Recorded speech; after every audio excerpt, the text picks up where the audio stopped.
Hello, everyone. Welcome back to Line Change, the NHL betting podcast from the Action Network. My name is Michael Leboff, and joining me, as always, are my co-hosts and colleagues, Tim Kalinowski and Nick Martin. Together, the three of us are going to break down a busy night on Thursday night in the NHL. And as always, on these days with big slates, we start with our favorite underdogs. And Tim, you can go first. Yeah, complete idiot here. Complete dumb bet. I have had the hardest time with the New York Rangers this year, and I'm gonna go the other side, the Minnesota Wild plus 130 and 130 range. I'm gonna take him as a dog regardless, so that qualifies me. But the reason I'm looking to fade the Rangers, and Leboff, you and I were talking about it before the show, is that we're trying to kind of predict Shesterkin here. And it sounds like Lavi said he's healthy, no limitations, but you brought up a really good point. Their schedule looking ahead, this Thursday night game against the Wild, and then they don't play till Sunday against the Blue Jackets, and then the following Saturday against the Devils. So you were kind of saying, why push it? They're already off to a great start. Like the Bruins are obviously incredibly hot in the East, but the Rangers are right there with them. And why risk it? Why risk it? So I'm hoping to kind of get like a free roll on a non-Shesterkin start here at plus money in a Wild team that I think is pesky enough. Yeah, I had the pleasure of watching the Wild wrestle control of the game away from the Islanders last night, in which I thought the Islanders were decent for the first 40 minutes and then just absolutely terrible for the last 20. Seen that before. Yeah. So I would lean towards Minnesota here. Like you, I think like if you are trying to predict the Shesterkin thing, I would lean towards him probably playing that on Sunday rather than here. Like just give him the extra couple days because he's gonna have a long break coming anyways. But who knows with these coaches? But yeah, be Wild for me here, Nick. I think everything that Tim said is accurate. It's exactly what we tried to do on Tuesday. Got sucked into knowing we were going to get so much closing line value with the Red Wings, right? It was one of those bets I made that I never really felt that good about, but it just got sucked in because I knew the number was wrong. And then the Rangers just played really well again. So I don't think I can do it. I think Tim's thinking is accurate. I think he'll probably get some line value here. But I just keep getting burned by the Rangers here. I really only cashed in on the last Wild game. So they're playing really well, and I'm just going to live with it for now. No, I hate it. I really do hate it. I hate betting against the Rangers, and I've continued to get burned. But the job is to pick an underdog. So, and I ain't picking the Sharks. I'm hoping in time because I'm still not like they're just protecting Quick so well. The one like when it fell apart and they didn't play amazing in front of him versus the Wild last time. I mean, even last night. They were up 5-0. They took their foot off the brakes a little defensively, played a little looser, and it was 5-3. Yeah. And the Wild just traded for Bogosian, so that's got to be worth at least 50 cents. Yeah, I actually like that trade for the Sharks. Yeah, the Kalen Addison. That's the type of thing. We'll talk about the Sharks later, but that is the type of player they should be acquiring, Kalen Addison. I'll talk about Zach Bogosian's former team now. For my favorite underdog, I like the Chicago Blackhawks playing the Tampa Bay Lightning in Tampa. The total here is 6.5. The Hawks are plus 215. Bolts minus 265. This one comes down to you just can't trust Tampa at these numbers. Whether it's the goaltending, I know Johansson has been about as good as you could have hoped for Tampa. They're coming off of a decent showing against the Habs in which they blitzed Montreal, but this is going to be 3-4 for Tampa coming back home after doing the Toronto-Montreal two-step. Both of those games came at blitzed the Leafs and Habs right out the gate, and then gave up the lead to Toronto, lost in overtime.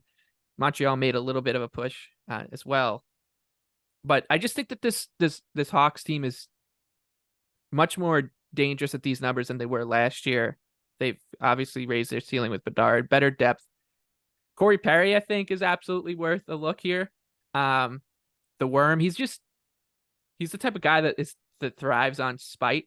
And playing against one of his former teams, I think Nick, we talk a lot about these narratives with shot props and stuff, revenge games, and how you can't just play everyone. You can't play, Parker Wotherspoon's playing against the Islanders for the Bruins tomorrow night. I don't think many people are going to be rushing to bet his props, but I think Perry is somebody who probably fits the bill of the guys who you can make an argument for. It's worth the looks, but I like the Hawks here at plus 215. I think, yeah, I wouldn't hate the Hawks team total either. I'm a little scared of just kind of the Lightning's offensive upside here, but I think you could do the over again too, or the Hawks. Don't hate the Perry idea. Yeah, I think those are all probably the leans I'd kind of have. This fits the Lightning back from a 4-game road trip, first game home. It fits that narrative.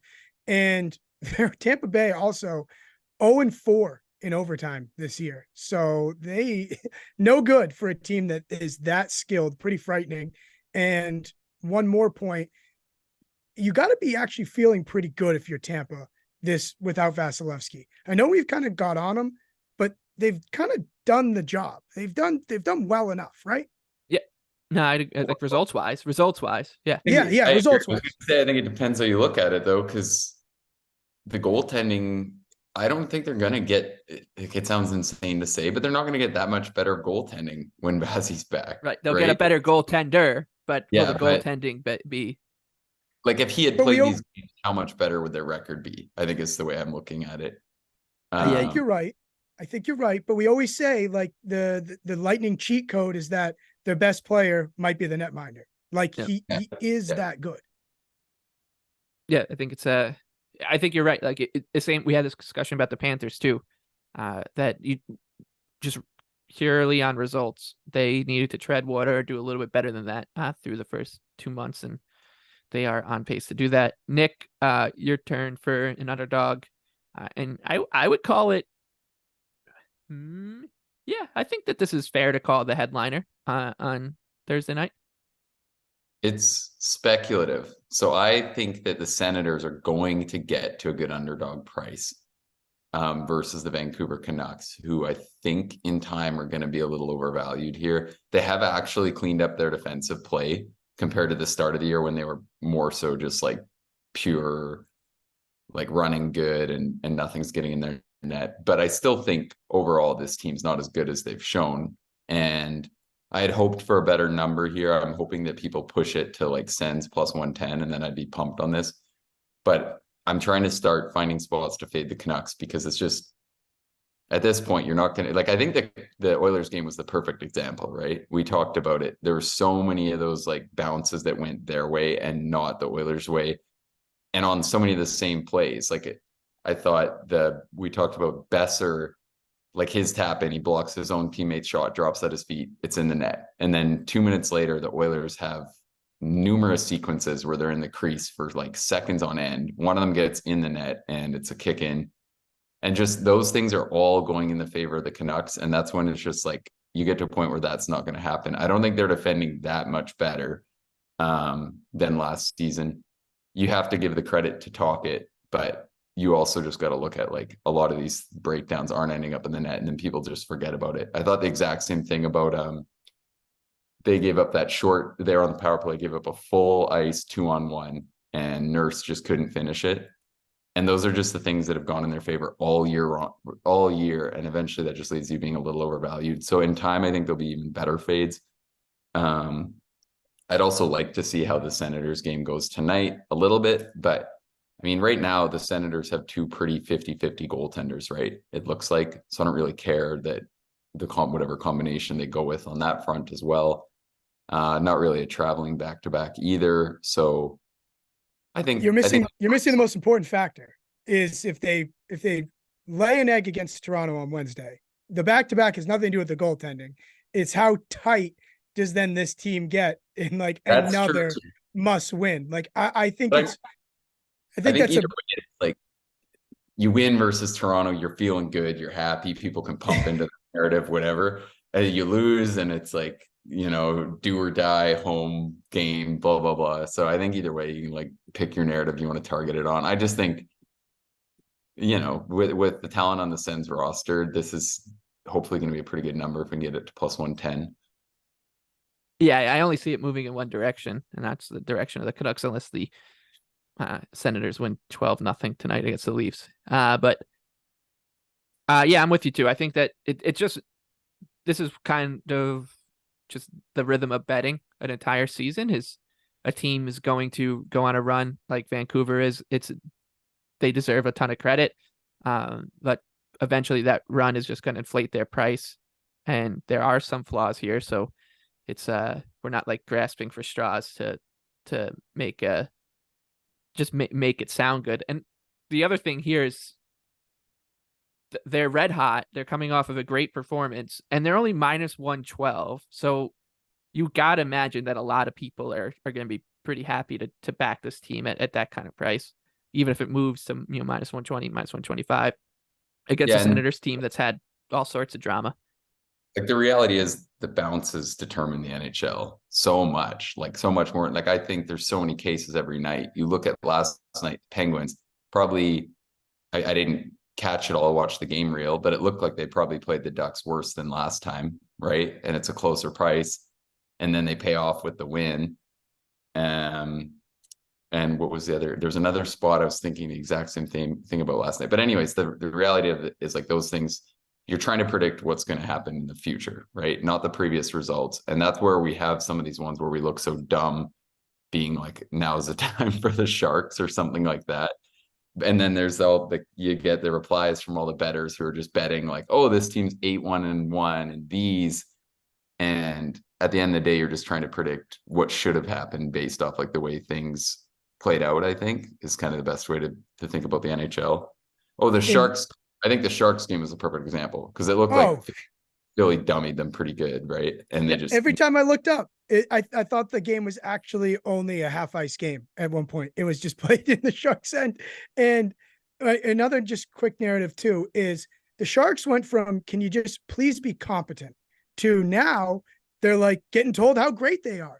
It's I'm interested to see how this group handles it. Like it was just how are they going to handle the success? Yeah, it's real. So results orientated, right? And the Canucks crew, I thought from that Canucks Oilers game was really, really biased on that front, talking about like all the little things they're doing and how they forced all these breakdowns. And it's like, what are you talking about? None of those goals would have gone in if you traded goalies. Do you know what I mean? Like they're doing things well, but like what would the score have been if the Oilers had Demko and the Canucks were playing with Skinner, which I get is part of the team, but I'm just saying if you're going to like nitpick everything that the Oilers did based on that, it's not overly fair. All right, we'll be talking plenty about Oilers and Sharks a little bit later. Now that we've got our underdogs done and dusted, Sens, Hawks, and Wild onto the big board. Start with the Canadiens and Red Wings, an original 6 matchup. Nick, your home country loves geeking these things up. Montreal's plus 154. The Detroit Red Wings are minus 185 at home, and the total 6.5. Detroit traveling after losing to the Rangers in the Garden on Tuesday night. Habs lost to the Lightning. I would not play Detroit at this number. I also don't want to play Montreal either at this price. So that's my way of saying it looks just fine, Nick. I'll probably end up on some Detroit props here. I think Montreal is just terrible defensively. Like it's awful. And I don't really see it turning around. They kind of did exactly what we said, where the goaltending is going to come down to earth and they're going to get exposed. And I feel like that's just going to keep happening. They don't have a lot of good two-way forwards. They don't have a lot of guys you can match with the other team's top stars, right? Like I don't love Nick Suzuki matching up with a Larkin line or anything like that. So I think that Detroit should get their chances here. You could probably play Detroit team total over 3.5 if you wanted. I think could be a really reasonable look. So those would kind of be my leans, but I agree on this slate. Seemed like just more or less a pass. The only thing that catches my eye here is over 6.5. It seems like it's going up. I wonder if it gets to 7. The way the Wings played against the Rangers the other night, just not encouraging at all. I mean, they got completely just choked. The Rangers did a great job not letting quick have to face a ton of grade A opportunities, but at the same time, you said it, Nick, this Habs team not encouraging it all either. So I kind of hate this Red Wings team. I can't stand them. Are you going to be good or are you going to not be good? That talk we said last week about, they basically haven't proven anything yet, and they look like that now. You're getting minus 180 love here. Are you that good? And if you are that good, can you be that good? The Habs, though, like they're a lottery team. I think they're really starting. I guess their record is decent. I don't know. Yeah, they did this last year. They play up and down to teams, I feel like. Speaking of lottery-bound teams, the New York Islanders. Season's over. Waving the white flag. Plus 140 in Boston to take on the Bruins. Minus 165 in a total of 5.5. It will be Ilya Sorokin for the Islanders after Semyon Varlamov played against the Wild. The Bruins are going to stick with their rotation. Doesn't matter at this point. Anybody would be Patrick Waugh behind this team, I'm convinced. The Bruins are so banged up and just keep doing what the Bruins do. I was talking to some Islander fans last night, and they're like, gosh, shit, we got the Bruins on Thursday. This is not going to be good. We're all just kind of wallowing in self-pity. And I took a screenshot of their lineup against the Stars the other night, and I sent it to them. And it's so sad that I'm sitting here thinking, the Islanders have no chance. This is my fan brain talking. Like, they've got no chance. And I'm looking at it, and I'm like, who am I afraid of? Kevin Shattenkirk and Geeky's hurt now, but like his name came up. Just like all these NHL Van Riemsdyk, and I know they got Marchand and Pasternak and Poitras great, but like it shouldn't this roster as it will be constructed on Thursday night without McAvoy and a bunch of other defensemen. Like, it shouldn't be that scary, and somehow is.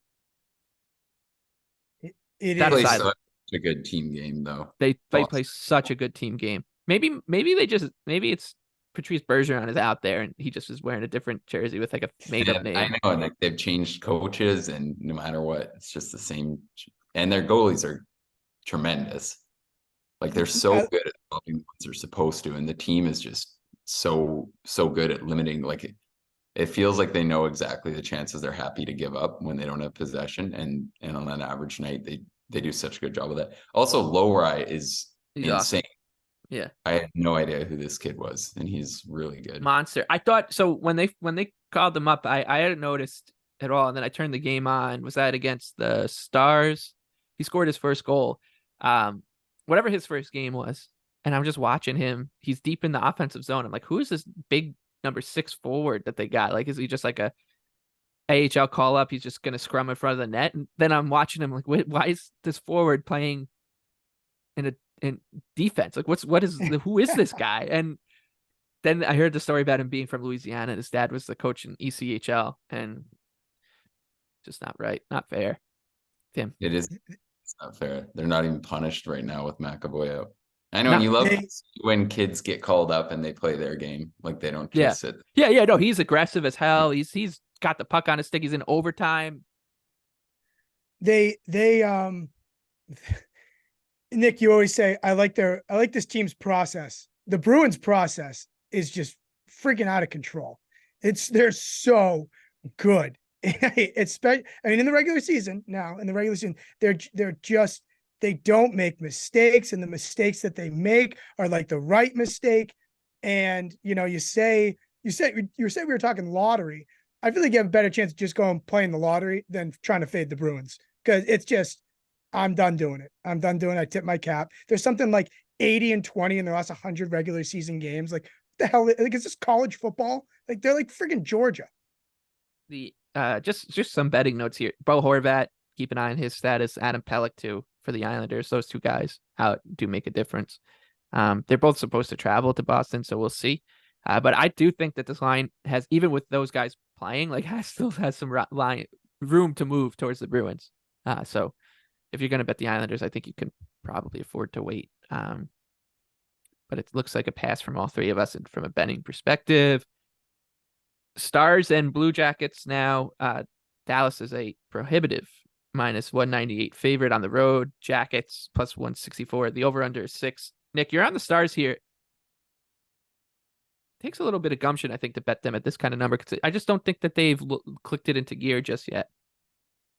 I think below minus 200, though, if you're just looking at the numbers of where I think these teams' records are going to be, I'll close my eyes and play it. I don't think the Blue Jackets are very good. They are not going to defend overly well. None of their forwards are, like, maybe Goudreau's due to do better, but none of they've so many like prospective forwards, right? Like they have so many guys that were like, oh, I think Kent Johnson should be decent, or I thought Cole Hunter might go off, but no one's really just taken the reins and actually done shit. I thought Kent Johnson was a safe bet, and now he's being scratched and sent to the AHL. Yeah, I like Texier coming back. I thought he at one point in like 2019 or whatever, I thought he was gonna be a sick NHL player.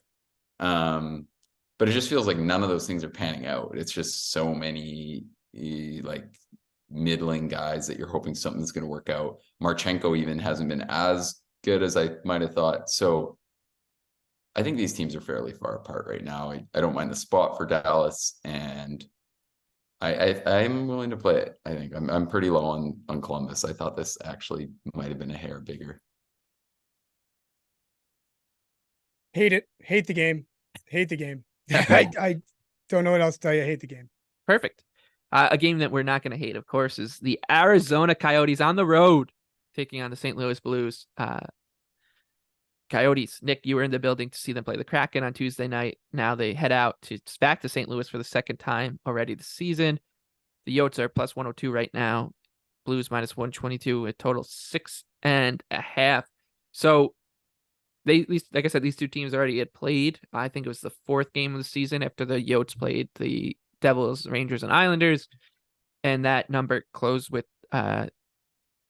almost essentially a pick 'em, as the Yotes took a ton of money. So keep an eye for that as well. But I like Coyotes here, even at up to a pick 'em. I just think they are a couple steps above the Blues here. The records kind of deceive that. But when you take out, if you had given St. Louis the kind of goaltending you would have projected for them this season, we're talking about a very different record, different team. So meanwhile, the Yotes haven't had much help, consistent help, I should say, from their goalies this season. So I think Arizona still has some value. They're still flying maybe a shred under the radar, Nick.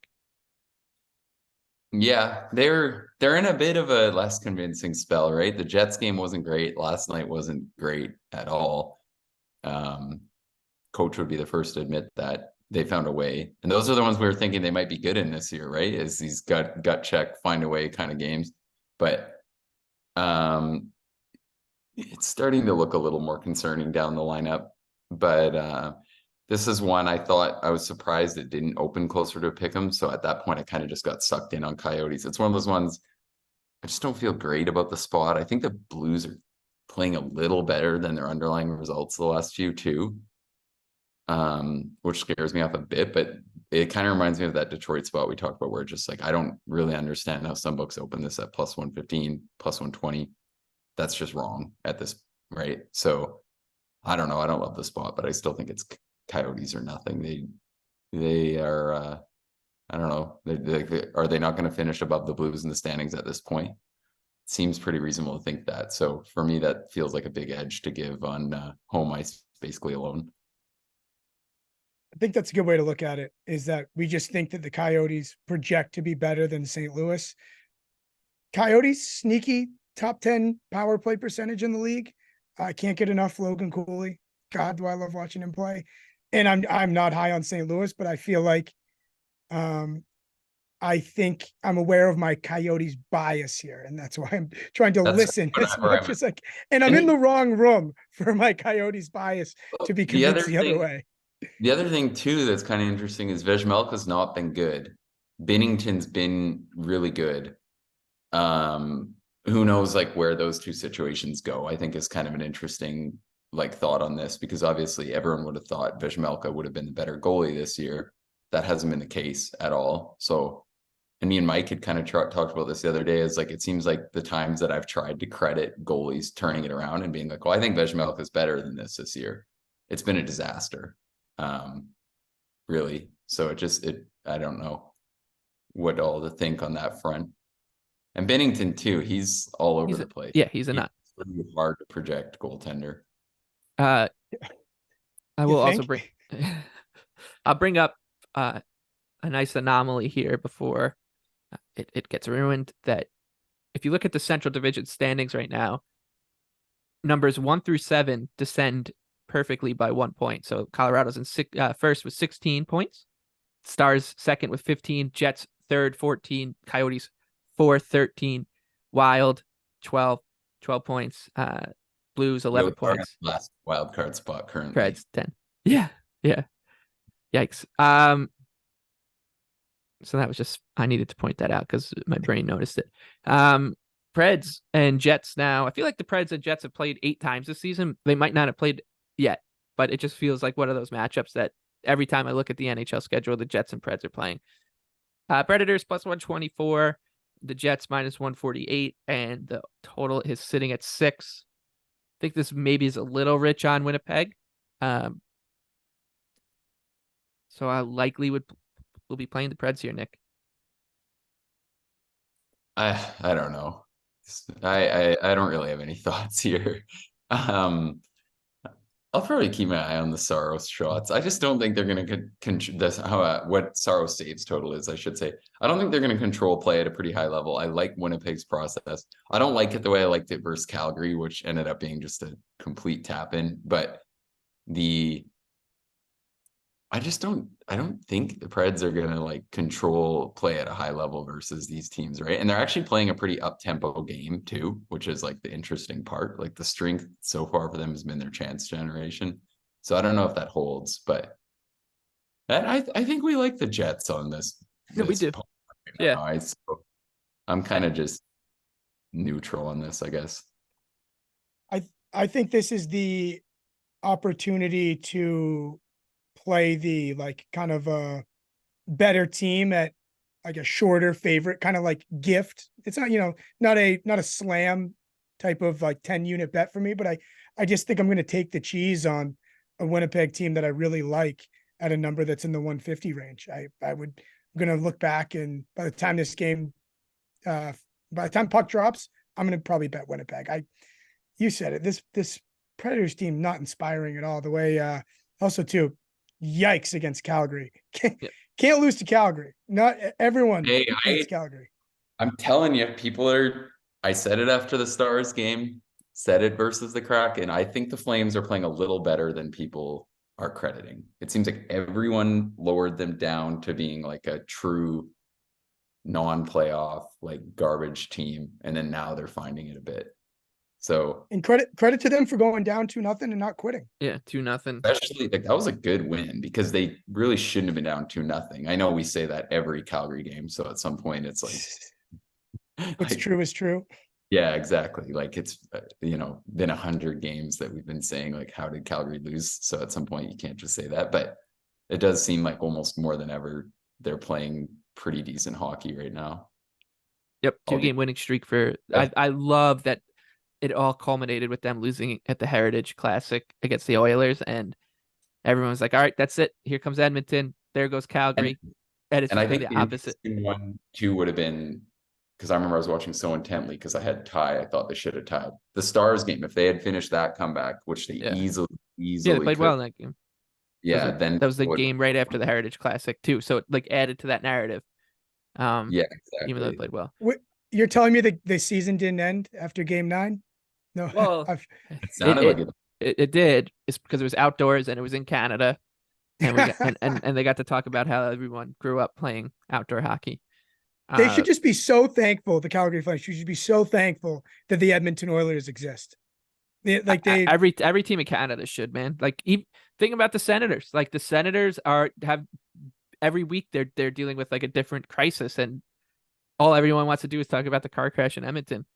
We'll get there in a minute too. Kraken and Avs before we get to our best bets. Seattle plus 180, Colorado minus 210, and the over under 6.5. My question for you, Nick, is where would this line be three weeks ago? Maybe like right at the start of the season is the point I'm trying to make. I think it'd be a lot shorter on Seattle. Yeah, I think I don't like Colorado hasn't been entirely convincing. It seemed like, I don't know if I'm going to say we were lucky to get there last week or last night with that call on them over the Devils, but I think it's a Kraken or nothing. We just keep going back to like the Kraken are playing pretty good hockey, more or less. Like from what I paid attention to, I don't think they actually look much worse than last year. They're just not finishing.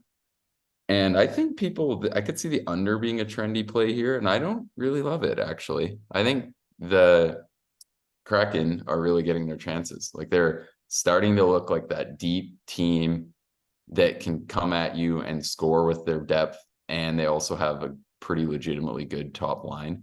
So I kind of think they can find a way to generate some offense here, but I just hate trusting their goaltenders. But yeah, I agree. And this is the third time these two teams have played this year, right? Yeah. Like I feel like that's been happening a lot, and I don't really know how much I like it. And then you get these huge gaps where the teams don't the play. Canucks, like the Canucks and Oilers, don't play again till April. Tim, anything? Wait. I like the Kraken. I should say I forgot to note that I'm going to be betting the Kraken here. I think the fact that one team has struggled to get results over these next couple or the past couple weeks is really inflating their value. When I think that this game, if this was the opening night, like this line is so much shorter. Oh my God, they play the Avs again on Monday. I was about to say. I want to bet on the Kraken some spots moving forward. So I was going to look to make sure we didn't head into our gap where we record without like saying, hey, I want to bet them in this game.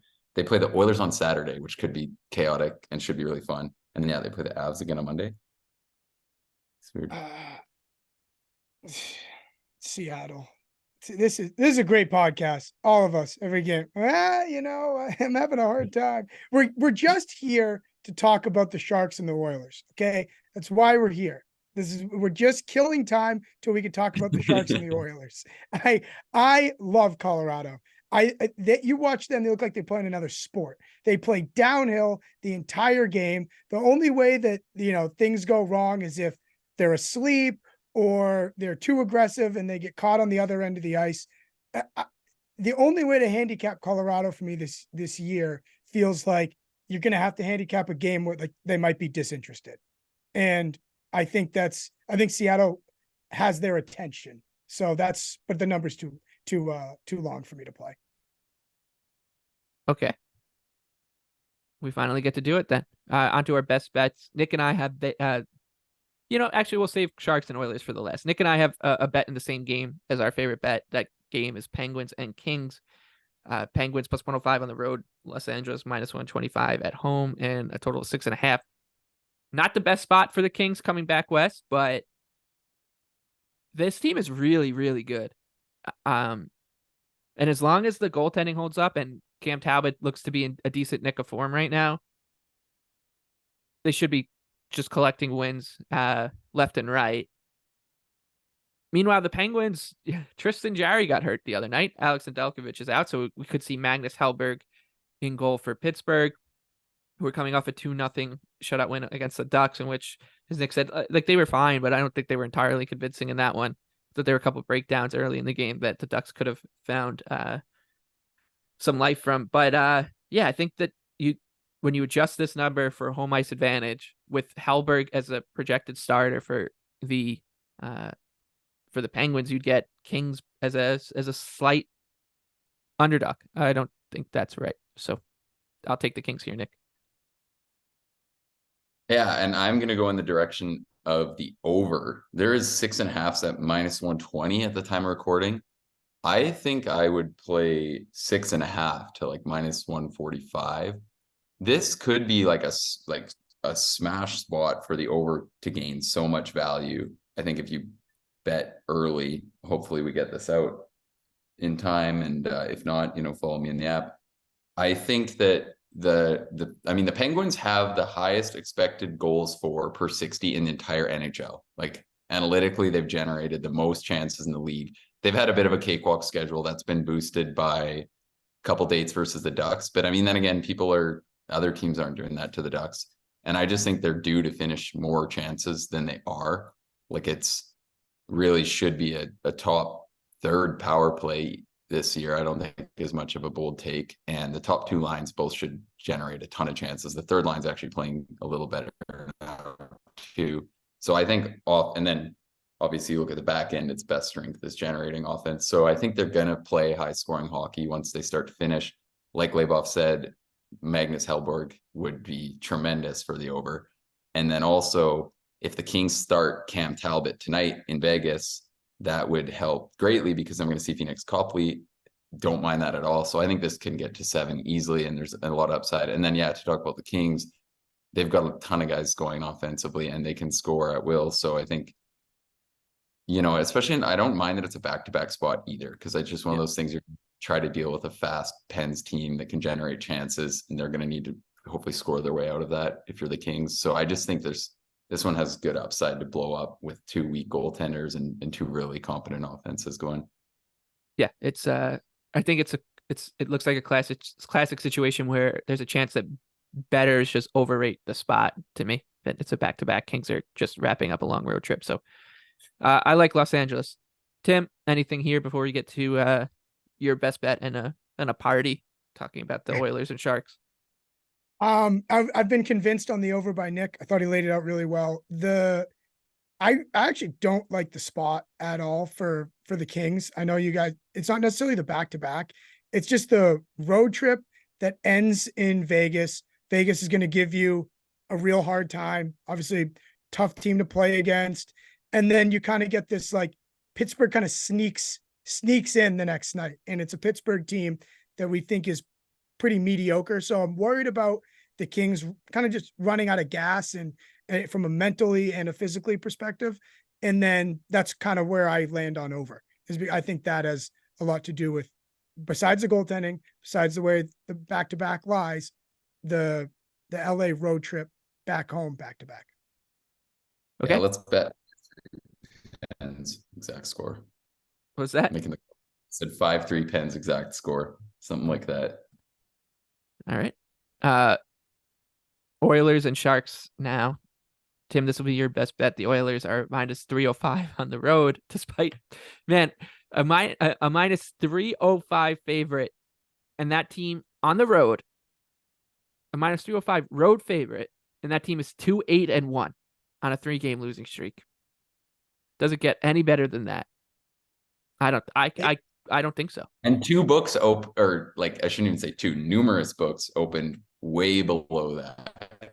And I think people were crushing the Oilers, which I fully agree with. The Sharks were horrible versus Philly. That game could have been as bad as any of their games. Like, really. They had a really, really good first 3 minutes. Yeah. Like a really good first 3 minutes. Tim, what are you thinking here? I have the Oilers puck line. Don't care the number. Don't care. The Sharks are so bad. And the biggest deficiency that the Oilers have, if you've picked up a newspaper or opened social media in the last couple of weeks, is that their goaltending sucks. That doesn't matter. San Jose doesn't shoot the puck. They don't get the opportunity to shoot the puck. They don't cross midfield. They don't cross half ice. So it doesn't matter. The Oilers are going to shell them. Absolutely shell them. I laid it with the Oilers at minus 270, and I like the puck line as well. The Sharks cannot do what the Oilers, like, with the necessary thing to beat the Oilers. They can't do it. They can't. Okay. I think if McDavid was in his top form, his standard point line for this game might be 2.5. Like, I honestly think, because if it's it's going to be 1.5. It'll be like 1.5 minus 160, which is insane. And people are still going to, like, every same game parlay of like 2 Draisaitl points, Draisaitl goal, McDavid 4 shot. Like, I'm looking to play McDavid over 3.5 shots to minus 140, but we'll see where it opens. Because I think everyone knows everyone is looking to pour all the Oilers props in this game. And it's just going to be a matter of how much do they move the numbers. And I don't think that's a bad strategy. Like, you look at McDavid at the end of that Canucks game and the way that went, and I'm just like, if he's healthy at some point, like, who's stopping that line? Like, look at the Sharks' top line and top defensive pair. Like, if you're going to have those guys playing the way I expect them to, it just sets up as such a smash spot. But Yeah, who knows? It's all going to be very. I want to No. close with this actually, with this exercise, which is basically there are games every year in every sport where there is lottery ticket potential, like much better lottery ticket potential than just like your run of the mill Senators versus Blackhawks game, right? Like you have to still get lucky, but you don't have to get as lucky as you would in a game where like I said, like the Senators are playing the Blackhawks. Like it's a lot harder to read. To that end, like So I was just going to say, to that point, if I was an odds maker on this game, I would just put McDavid at like minus 220 to score, minus something like something absurd. like People Holland bet it. numbers, Holland, yeah, Erling Yeah, Holland especially kind of if stuff. you're not gonna offer a no option. Like Right. I would just put that shit so high and just let people bet it and be like, hey, you want to bet it? This is the number. Because Yeah. it just feels like, and I think it's like Bedard at the start of the year too. We talked about how I thought his shot prop wasn't high enough. Like it was just completely wrong. And they sat there and like came up with what they thought was a good two-way number for that. And I think this could be the same thing where it's going to be all the public is just smashing all the chalky Oilers props, but I don't know if they'll be moved enough. Just because something's square doesn't mean it's wrong. And so what I would do is I would play one of those guys. Likely, I think I'm gonna play McDavid as a hat trick.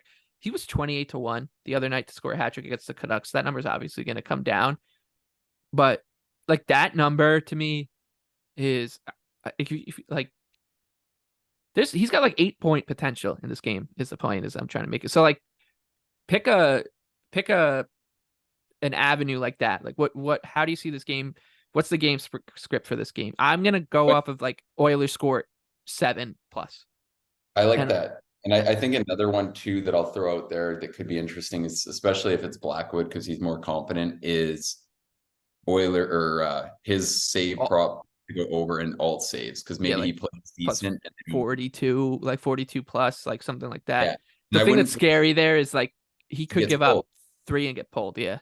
Yeah. And I was happy I dodged a bullet on like the same thing in Florida on Monday because I thought maybe Merzlikins would be a good look. And I think you'd have to fade him getting pulled. But I especially like it because if you're the Canuck or the Sharks, how are you looking at playing this game? They're going to try to do more or less what they did in the third versus Philly, where they just sit everyone behind the puck the whole time and don't try to do anything. Like the number one goal is just not to let them get like plays through the box and stuff. So it'll be really fun. And then the other thing is, who knows if maybe their first shot is 1 goal in on Skinner or that sort of thing. Right. I love the hype for this game. One of the most hyped games I think probably you've ever seen that will be played in front of like 5,000 people. No, five. Had a horrible time for most people. 3 total wins out of and I can't combined a combined record of 3, 18, and 2.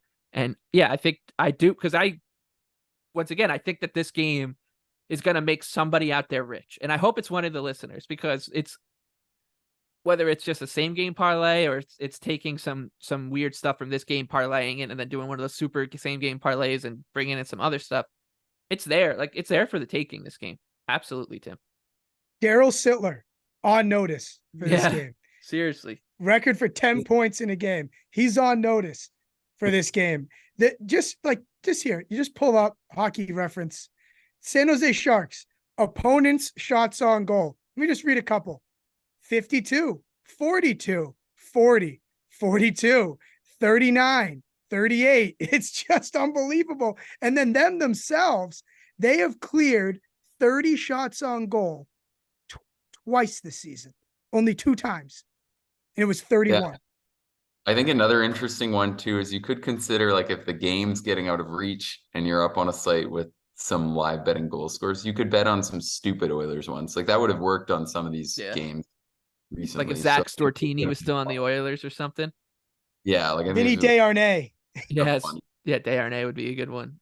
Like I think the ultimate summary of all those bets too is like it's the kind of thing I feel like you'd rather punt on and lose than not punt on and watch people win. Yeah, absolutely. It's a Mega Millions, the betting version of a Mega Millions because it just feels very, very likely that this game is going to follow a game script that you don't see very often, and that's going to be baked into the number, right? Like odds makers and their algorithms are conditioned to not make a 7-0 game a likely score in the NHL. It happens once a year. Right. But these are this is such a unique situation with where the Oilers are at, where the Sharks are at, that I would say like six goals for the Oilers is probably, in my mind, just thinking about it, 6 is probably what I would say is like their most likely output. Because like a first period line of like -3.5 would be something I would work into things. Some like I said, McDavid hat trick, Draisaitl hat trick. If you want to take one of them, someone like Evander Kane playing his former team. There's so many different ways you could have fun with this. Because I also think it helps that the Oilers are struggling. Yeah. And like that helps things. And then it helps that the Sharks just beat Philly. I think that made it even better. Yeah. Even better. I think and that Blackwood played well. I think like a reasonable one, if you want to do something that's like more standard and not just spray all over the place, you could just bet the Oilers it's +185 for the Oilers to win by 2 and the game to go over 6.5. I think it's a pretty decent price. Like you're telling me, like that feels like a closer to like a 40% of the time kind of script we could see here, right? So like +185, I'm like, I feel like I don't know. I'm gonna make an absurd same game parlay. I'll tweet it out. I'm excited to see. Yeah, how crazy. I can't wait tomorrow to spend all day thinking about it. I'll have a couple. Any final thoughts on this one? We try to keep these as brief as possible, but this is a one-off situation, and I want to make sure we cover all our bases for this game, because I think if hockey was a more popular sport betting wise, this would be one of the betting games of the year. So I'm just so excited to see like the best ticket that gets posted. Yeah. Twitter, if like the Oilers actually do win like 7-2 with like 60. I think that's a good call to action. Almost is like just like show us your tickets beforehand. Maybe like and we'll talk to the folks in our social department. Be like, this game is gonna be so much fun, and there's gonna be some people that are putting together some nasty stuff, like just disgusting stuff. Join the club. Join the club. Like hop in, buy the ticket, take the ride. Sharks exact score 7-6. It'll be such a disappointment if we did that. And the game was literally just 2-1. Yeah. Yeah, but it would be fun if we did some sort of a giveaway to like the fan who posts the longest odds. The one that misses by the most. That could be a good way to fun if it goes badly. Yeah, we could think of something. No, and I want to say too, we like the whole episode, we kind of were lukewarm on a lot of games, and that's just kind of what happens. That's why you bet an entire season. We're lukewarm on some games, but we have the game of the year. Like we are so lucky. We are so lucky. This is like the vibes of an unbelievable bowl game around Christmas time, where you're like hanging with your buddies, people are back home. Like this should get out of freaking control. And what an awesome way to spend your Thursday night. I can't think of anything better. Yeah. So, good luck to everybody doing that. I do have a feeling that there's going to be a lot of people out there. Yep. Well, before we close quick, the site, there are some places that have their look ahead line to Friday Flyers at Ducks, and the Flyers are +105. So keep your eye on that. I think that's a good bet. And people, maybe it gets better too if people really rate that they managed to be the team to give the Sharks a win. Okay. So yeah, best of luck with everybody on their Oilers Sharks same game parlay punts. Should be a lot of fun. Hopefully somebody who's listening to this is the last time you ever listen to us, because you quit betting after getting really, really rich. Hopefully it's you. If it's not you, hopefully it's one of us. And if it's not Nick or Tim, hopefully it's me. But that'll do it for this week on Line Change. We'll see you again Tuesday morning as we go through another week of NHL action. So for Tim Kalinowski and Nick Martin, I'm Michael Leboff. Best of luck.